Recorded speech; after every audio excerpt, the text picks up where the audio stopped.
আসসালামু আলাইকুম ভিউয়ার্স, আজকে আমি আপনাদের সামনে খুব মজাদার একটি মুরগির মাংসের দো পেঁয়াজের রেসিপি নিয়ে চলে এসেছি।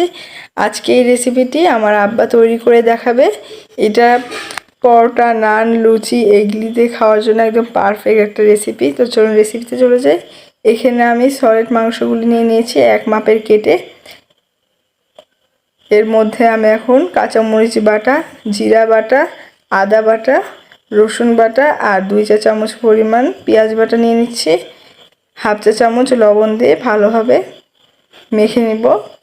এটাকে আমরা এখন মেখে ম্যারিনেট করে রেখে দিব 10 মিনিটের জন্য। তো এটা আমার মাখা হয়ে গেছে, এটাকে আমি এখন 10 মিনিটের জন্য ম্যারিনেটে রেখে দিব। এখন আমরা কড়াইয়ে তেল নিয়ে নিয়েছি, এর মধ্যে পেঁয়াজগুলোকে বেরেস্তা করতে দিয়ে দিচ্ছে। এই রেসিপিটিতে আমরা পেঁয়াজের ব্যবহার সবচেয়ে বেশি করেছি। এখানে আমরা মশলাটাকে আপনাদেরকে দেখিয়ে দিচ্ছি। এখানে পেঁয়াজ, কাঁচা মরিচ রেখে দিয়েছি, জিরা, আদা, ধনিয়া, পেঁয়াজ, রসুন বাটা, এখানে গরম মশলা গুঁড়া, কিউব করে কাটে রাখা কাঁচা মরিচ, টমেটো সস, ম্যারিনেট করা মাংস আর টমেটো নিয়ে নিচ্ছি। এখানে আমাদের বেরেস্তাটা অনেকটা হয়ে গেছে। এর মধ্যে এখন 2 চামচ পেঁয়াজ বাটা, 1 চামচ রসুন বাটা, 1 চামচ আদা বাটা আর এখানে 1 চামচ ধনিয়া বাটা দিয়ে নিচ্ছি। এটাকে এখন আমরা ভালোভাবে ভুনে নিব।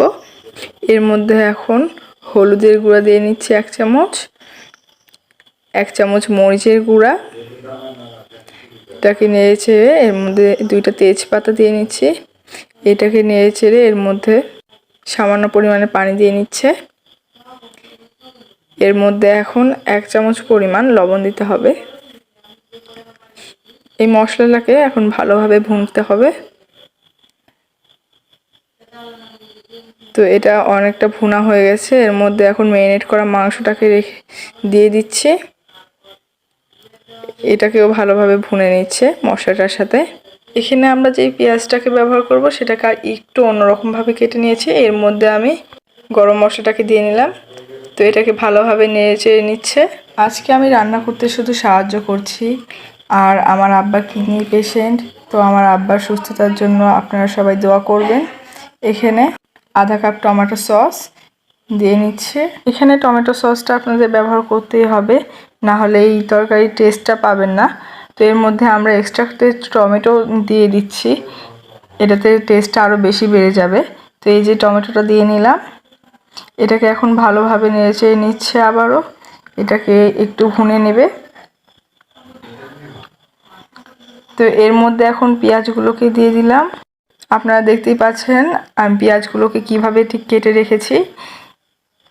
এই যে এভাবে আমি কেটে রেখেছি পেঁয়াজগুলোকে। এটা দিয়ে ভালোভাবে নেড়ে নিচ্ছে। পেঁয়াজগুলো সিদ্ধ হতে দেওয়া যাবে না। এর মধ্যে এখন কাঁচামরিচগুলোকে দিয়ে দিব। এগুলোকেও আমি বড় করে কেটে রেখেছি। এই কাঁচামরিচগুলো দিয়ে একটু নেড়ে চেড়ে তারপর এটাকে নামিয়ে নেব। তো এটা হয়েই গেছে, এই যে দেখতে পাচ্ছেন। এটা এখন নেড়ে চেড়ে নিচ্ছে। এটাকে আমরা এখন পরিবেশন করব। আপনারা যদি এইভাবেই রান্না করেন তাহলে খেতে ইনশাল্লাহ অনেক মজা হবে। এই যে পরিবেশন করে নিচ্ছি, কত গ্রেভি হয়েছে দেখে বুঝতেই পারছেন ঠিক কতটা মজা হয়েছে। তো আজকের এই রান্নাটা ভালো লাগলে আপনারা প্লিজ সাবস্ক্রাইব করে দেবেন।